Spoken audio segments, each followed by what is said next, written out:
welcome to Mums at the Table. I hope you've had a great week. I know Shona has, because I ask her every week and she's had a great week.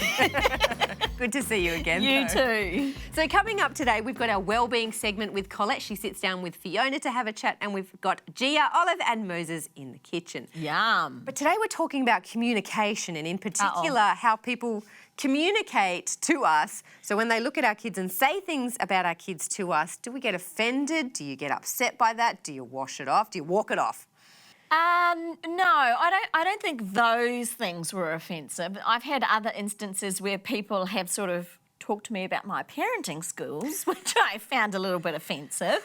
Yeah, but I don't think commenting on my children's appearances was overly What about like offensive. their character or their behaviour or something? Did people ever comment on that? Oh, frequently.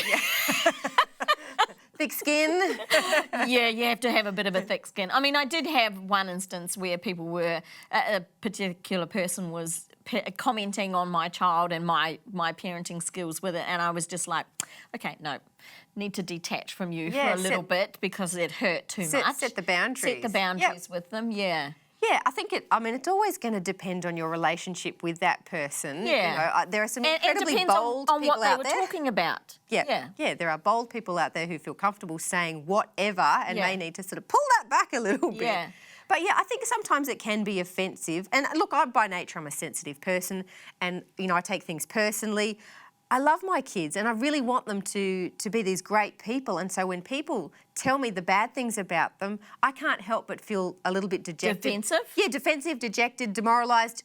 And I'll take it, you know, as a sign of my parenting. And what I've had to do is realistically step back and go, is this true? Yeah. Is this real? Yeah. Do I need to take it on board? Is it just my pride getting in the way, or do Yeah. I legitimately need to acknowledge this? Yeah, and that's actually quite hard when you have to sit back and acknowledge that maybe I've done some things wrong here and somebody's pointing them out to me. Yeah, and look, I talk to my daughters about the same thing. If someone says something to them at school that's offensive, I'm like, well, is that true? Do we need to take it on board? Are they trying to upset you? And so there's lots of things you need to sort of, I guess, consciously walk yourself through and I guess process it that way.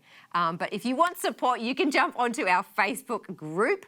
We're on Facebook, Mums at the Table. We would love to support you. You can talk about all your stuff there. Hey, I'm so glad you joined us for a chat. I'm sitting with Colette and we're going to be talking about how to help your kids cope with rejection. Now, every parent would cry a little, maybe whimper when they see their child, you know, rejected by someone or, you know, not picked in the soccer team or whatever it is. So how can we help our kids? So I think none of us like watching our children in pain. No.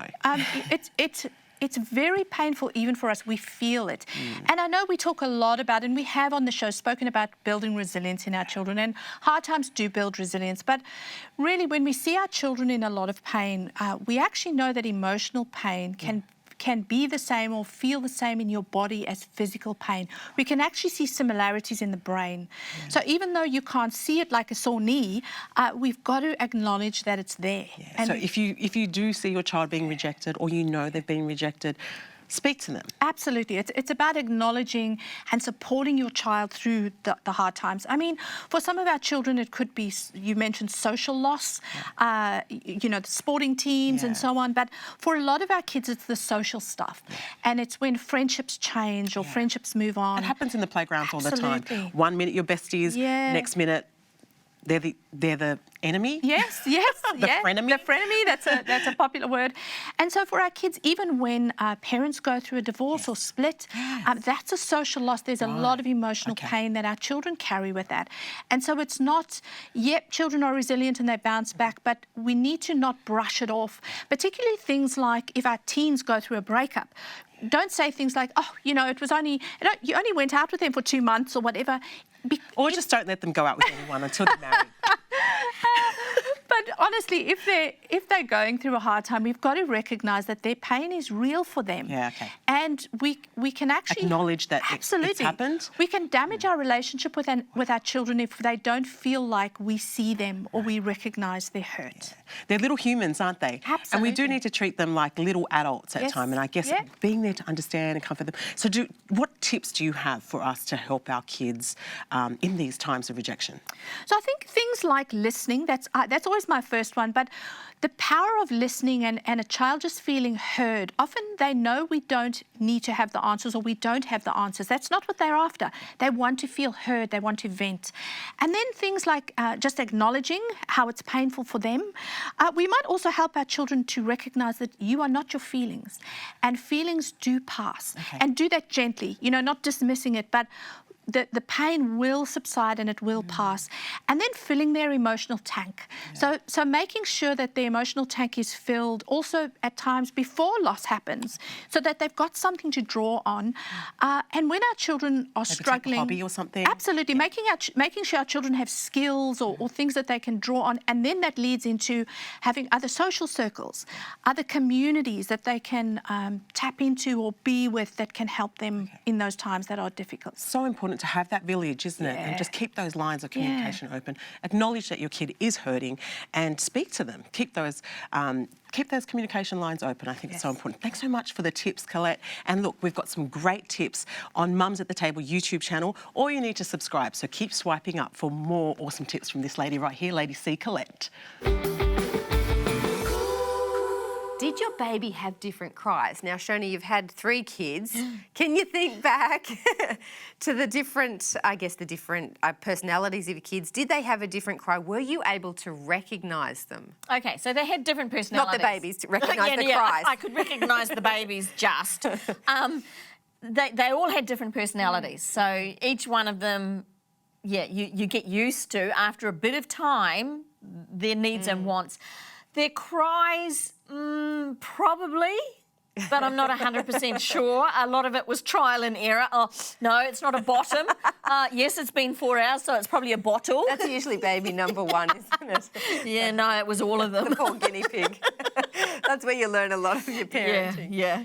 I felt like my kids did, particularly my third had different cries that I could recognise. I feel like my first had just cried. And like you say, trial and error, you're trying to work out what the heck are you upset? What could you be upset about? Yeah. I've fed you, I've changed you, get into bed. All the boxes. Yeah. But with my third, I could tell if it was a hungry cry or if it was a tired cry.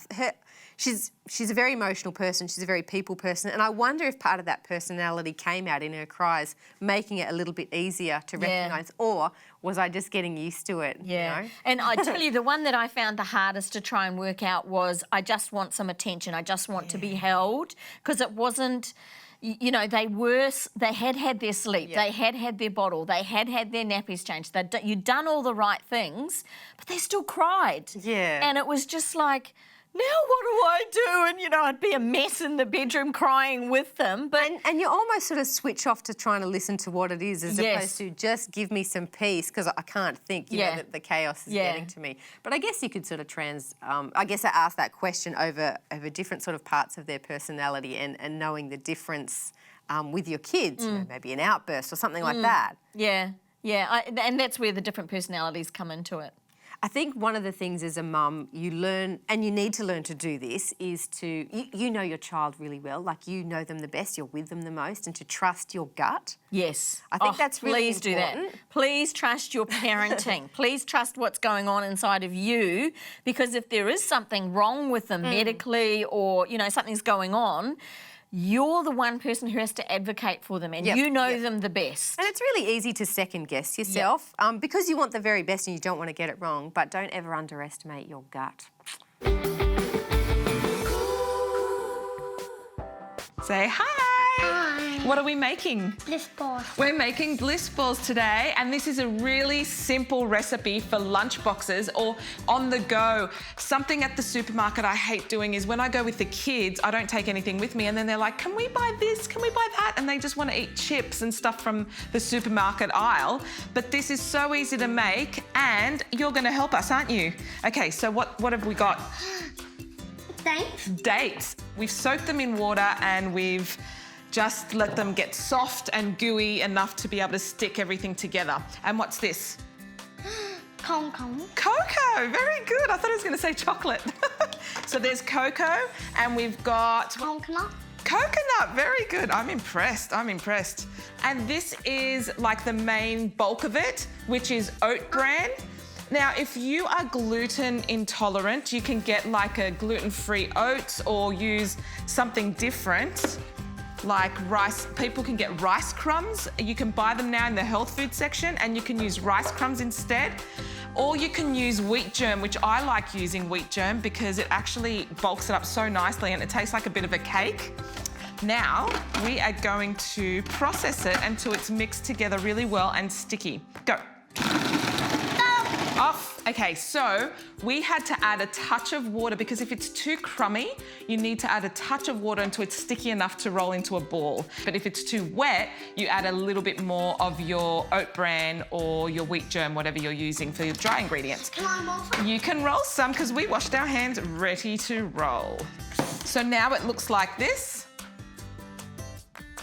And we're gonna roll it into little balls, and we've got some coconut here. I've got a clear little container. I'm gonna throw it in the fridge because I always use clear containers so that I know what I've got in my fridge and the kids could see that it's a healthy treat. They can have it straight after a meal.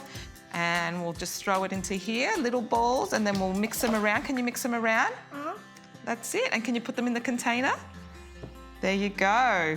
So try our Bliss balls. We'll see you next time with a new recipe. Say bye. Bye. Bye.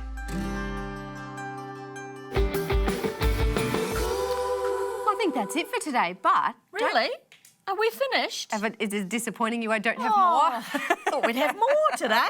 more? Well, we would love to hear more from you. So if you've got any questions that you'd like us to answer or tackle, please jump onto our social media. We would love to hear from you. Until next time, see you. Bye.